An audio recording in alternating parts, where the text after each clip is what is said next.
Live from Town Square Towers at the heart of the Jersey Shore. Wake up with Jeremy Grunin. Get up, get out, do something. Join the conversation. 732-505-1160. News Talk Radio WOBM AM 1160 and 1310. Listen online at WOBMAM.com. Welcome back. Wake up with Jeremy Grunin. So 7:07. Let me get this out of the way first. 7:07. It's Monday, May 23rd. 53 degrees, getting up to 68. WOBM AM 1160 and 1310.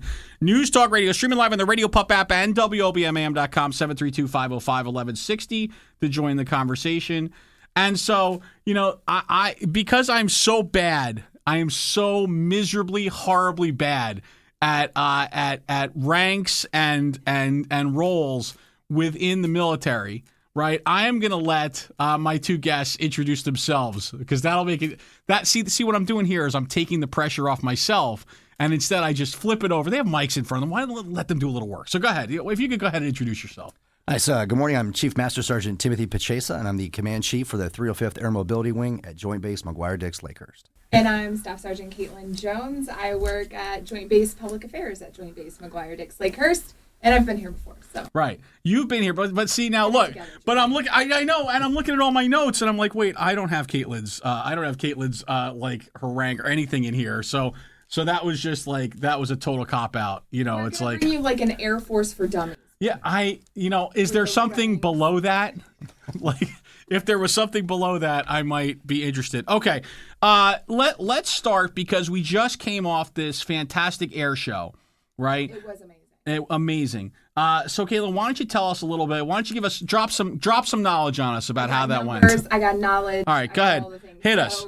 2016 Joint Base Open House and Air Show. Power in the Pines, presented by America's only tri-service joint base. We had 1,000 people workforce out there. Over 400 of those were just security personnel, getting people onto the base, getting cars searched, getting bags searched, getting everybody safely into the air show to keep everybody good to go. We had 62 static displays. Those were just the planes, the tanks, the MRAPs. We had boats. Coast Guard had a boat out there just doing Coast Guard things. It was awesome.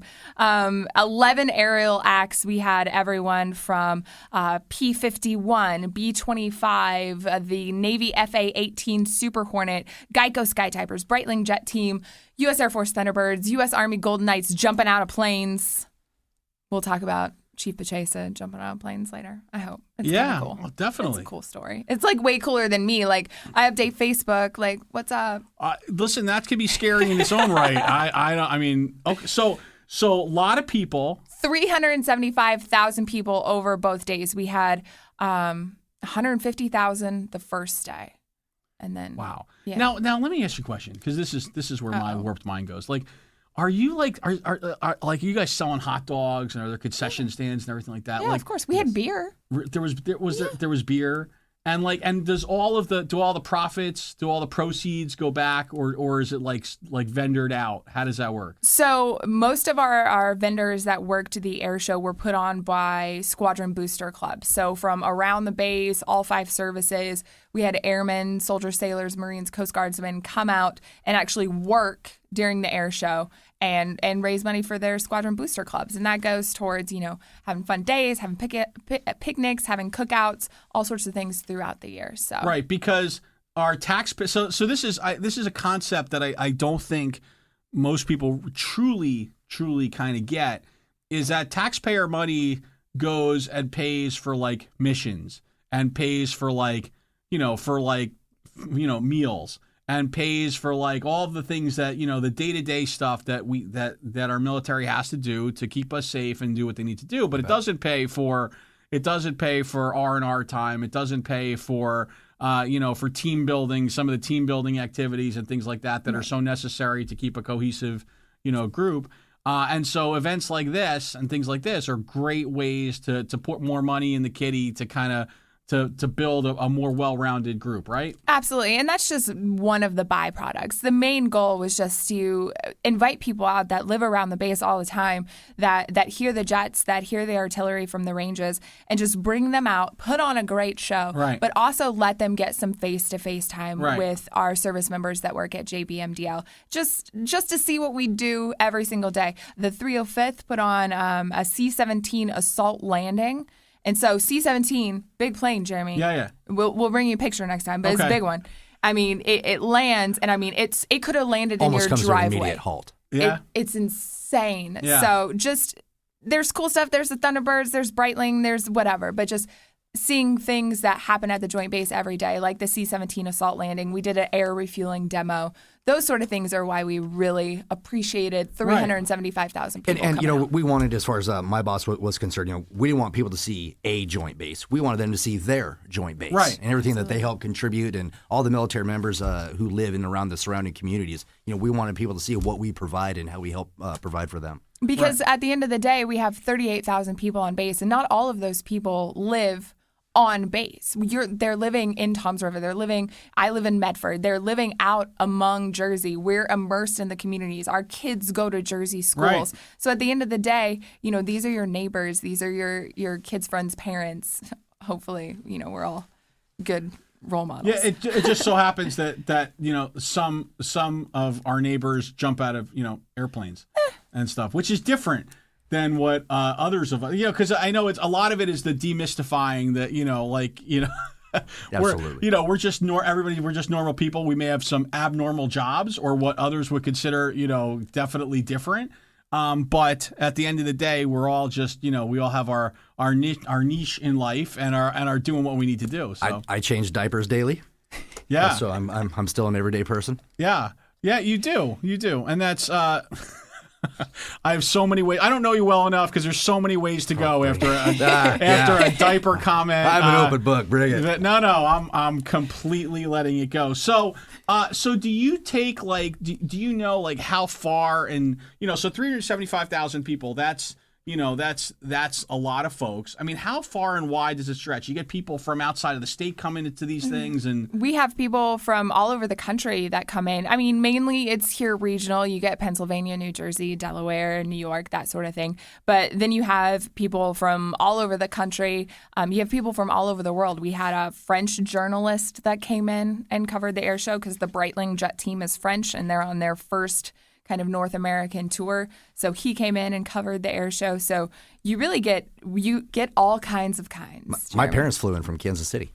really, Just come check it out and see what it's all about. now, do they actually land that plane or did they just jump out? They opted not to jump. No, My mom would probably jump if given the chance. My dad wants nothing to do he's with not jumping. No, I mean that actually would actually be easier, right? You're like, oh, we're close enough. No, doesn't happen like that. All right. Well, so that sounds great. I mean, I know. Listen, all the feedback that unfortunately for me, I am in soccer hell every weekend with back to back soccer games, which is great. But that precludes us during any month not named December from doing anything on a weekend for the most part.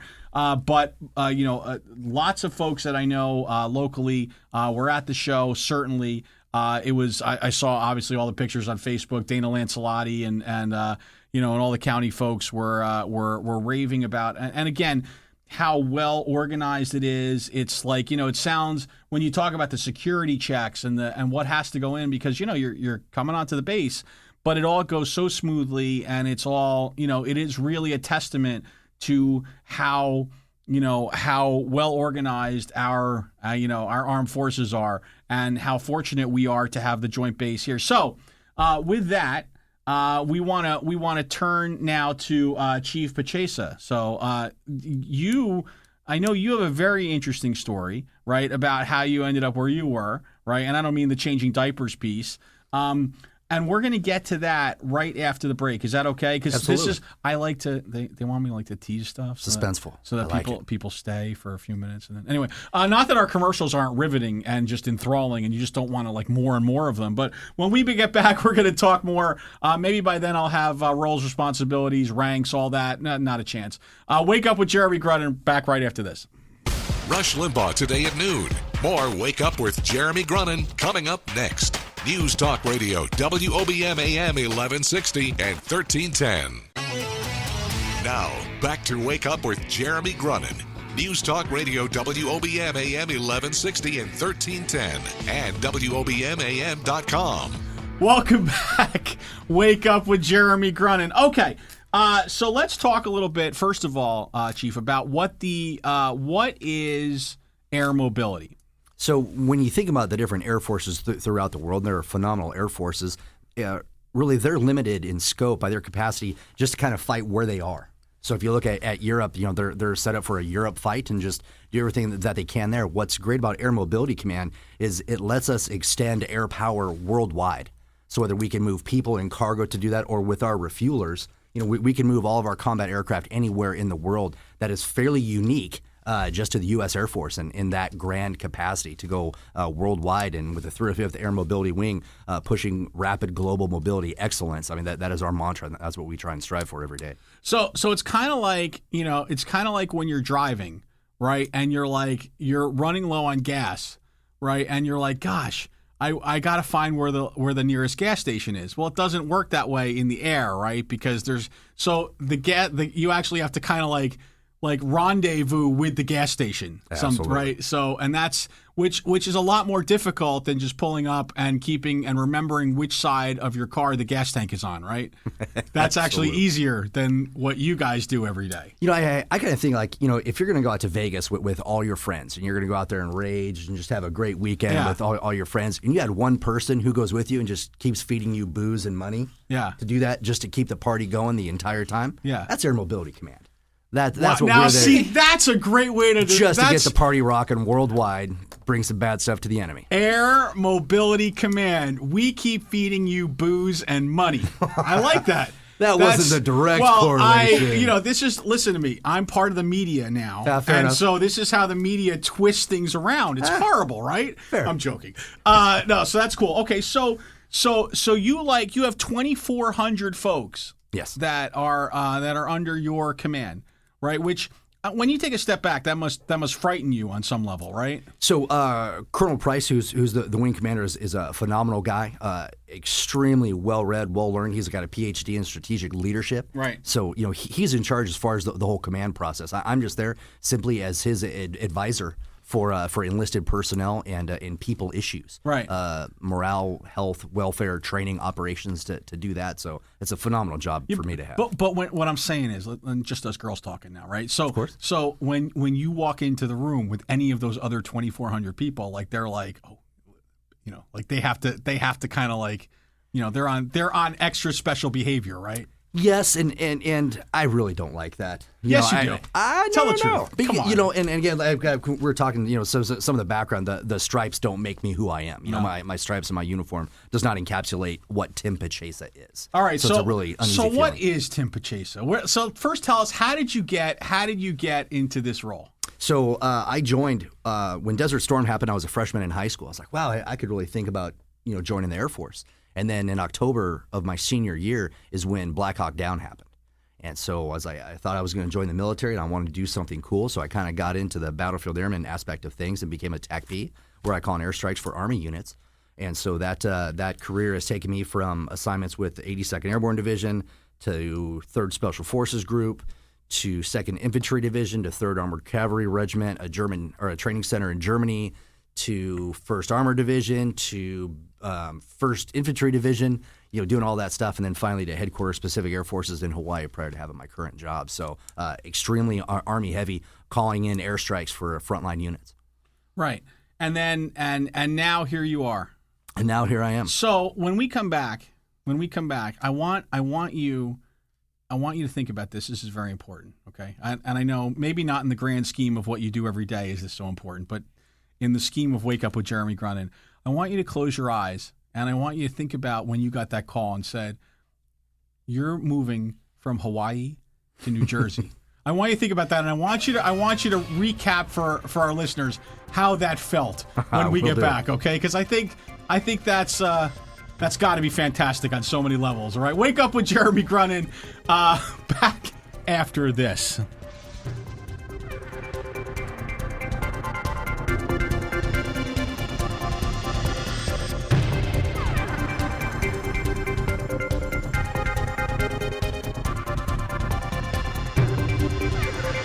Coming up next, the latest from WOBM News, the Town Square, New Jersey News Network, and Fox News Radio. Wake up with Jeremy Grunin. News Talk Radio, WOBM AM 1160 and 1310. Live from the Jersey Shore to the world. Get up, get out, do something. Wake up with Jeremy Grunin. Take the show wherever you go. Download the free Radio Pup app for your smartphone or tablet. Join the conversation. 732-505-1160. News Talk Radio, WOBM AM 1160 and 1310. Listen online at WOBMAM.com. Hey, welcome back. Wake up with Jeremy Grunin, 7:34, Monday, May 23rd, 53 degrees. Get up at 68 today. WOBM AM 1160 and 1310. News Talk Radio, streaming live on the Radio Pup app and WOBMAM.com. 732-505-1160 to join the conversation. We are joined by Staff Sergeant Caitlin Jones. I got that right? Nice. And Chief Tim Pachasa. Okay, so you get the call and you say, hey, we got some good news and we got some bad news. And you're like, give me the good news first. The good news is we want to give you a little bigger job. Like, we think you could do more. We think your talents, you're being underutilized, underleveraged. America needs you. And you say, that's great. What's the bad news? The bad news is we know you're you're jumping at airplanes in Hawaii, and that's awesome. And we feel like you could also do well here in the Burlington, Ocean County area of New Jersey. So where did your mind go at that point? So the way the whole process worked was I'd already had an interview with Colonel Price, who's my boss, and he was hiring for that position. So I'd already done research on the 305th Air Mobility Wing and done all that stuff. So at this point, I was just waiting for the call whether I was going to get hired or not. And so I a relatively young chief, first time on the command chief list, so didn't really know what to expect other than some people that I worked with in Hawaii had been stationed with the 305th, and they were just raving about it. So I really, really wanted the job. Having no experience in AMC prior to that, I'm like, man, this just sounds like a phenomenal opportunity, and I want this job. Right. And so finally the phone rings. I could see on the numbers that it was coming from McGuire, and I just kind of sat back, and he picks up the phone. He's like, well, hey, Chief, you're the first call I wanted to make, and I want to say congratulations. You're hired for the job. And I just went through the roof. I was thrilled. Now, from there, it was only 2 months that I had time to out-process, move, and get the family. So we flew out on New Year's Eve and landed here January 1st. Wow. Ready to rock and roll with the can-do wing. And your wife was on board with this too? She wasn't like, wait, we're leaving Hawaii, Jersey. She was. January. She was. By the way, January. Right. Yeah. Right. We're going to, We go from like flip-flops. Yeah. By the way, now we're almost boots. in June, and you haven't seen sun yet here in New Jersey, right? It's like Seattle with not as good coffee. I was in Key West this weekend, so it kind of helped out a lot. So it was fine. All right. I was just saying, I have now been, I've now been joined for I never would have thought in my life that I would have two people in the same room with me who would say that the best Mexican food they ever had was in Korea. But only here, right? Only here in when you're talking. It's a whole different world. It really is. The magic of the Air Force. And Jeremy. the Brazilian steakhouses right outside Osan, right in Songtan, are really good as well. See us. Yeah. Oh, yeah. And see, I'm just happy with. I talk to people about, hey, have you been to the new restaurant in Asbury Park? Right, and that's like far for us. We're like, right. Oof, Asbury. That's you really must have some time to kill to get all the way up there. So, and you were prior to January 1st, you were literally jumping out of airplanes. Yes. Right?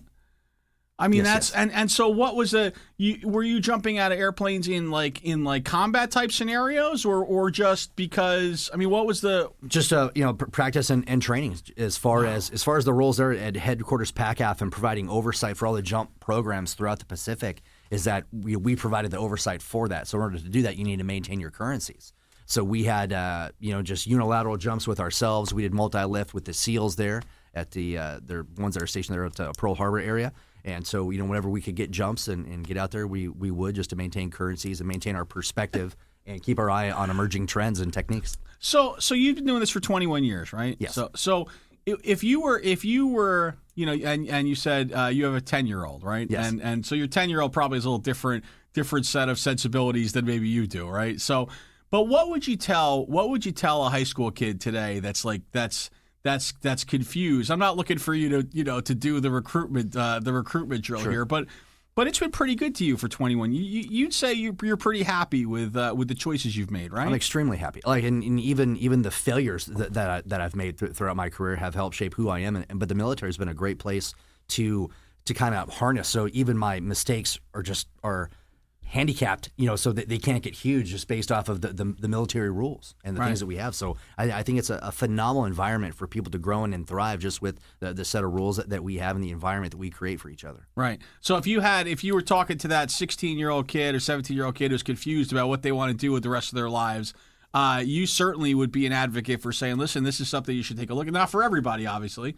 Correct. Right. But if you're looking to put some discipline in your life and you're looking for, to find a career path and maybe you just don't know, there's absolutely nothing wrong with choosing that direction, right? That is the exact reason I joined. I was going to go to college where all my other high school friends were going to. I would have gone to University of Missouri with them and I would have had an amazing time. And I would have failed out in the first year. Yeah. Guaranteed.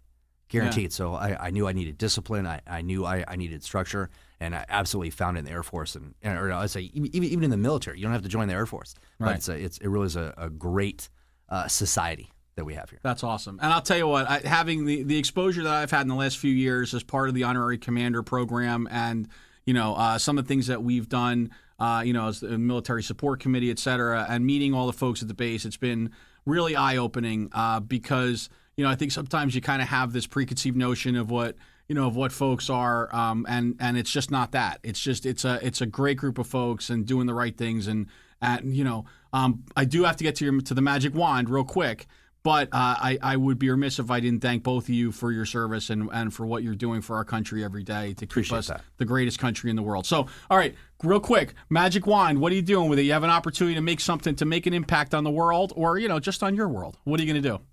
Increase the communication chain and just make sure that people are leveraging communication wherever they can, from the bottom up, from the top down, just to make sure that we're getting word out wherever we can. 100 times out of 100, when a problem happens, it's a communication problem. Right. Well, and that's what Caitlin's here for, right? Yes. Look at that. That was nice. That was nice. That was good. She framed her face and everything. All right, good. Well, listen, Staff Sergeant Caitlin Jones, Chief Tim Pachasa, thank you so much. Again, on behalf of the citizens, certainly of Ocean and Monmouth County and the Jersey Shore and Burlington and New Jersey and the U.S., thank you so much for everything that you guys are doing every day. And, we are able to joke about drones, in Pakistan and Afghanistan. But we are so fortunate to live in the greatest country in the world, and you guys play such a major role in that. And thank you for all you do every day. Yep. Thank you. Cool. Truly our pleasure. Wake Up with Jeremy Grunin, back after this.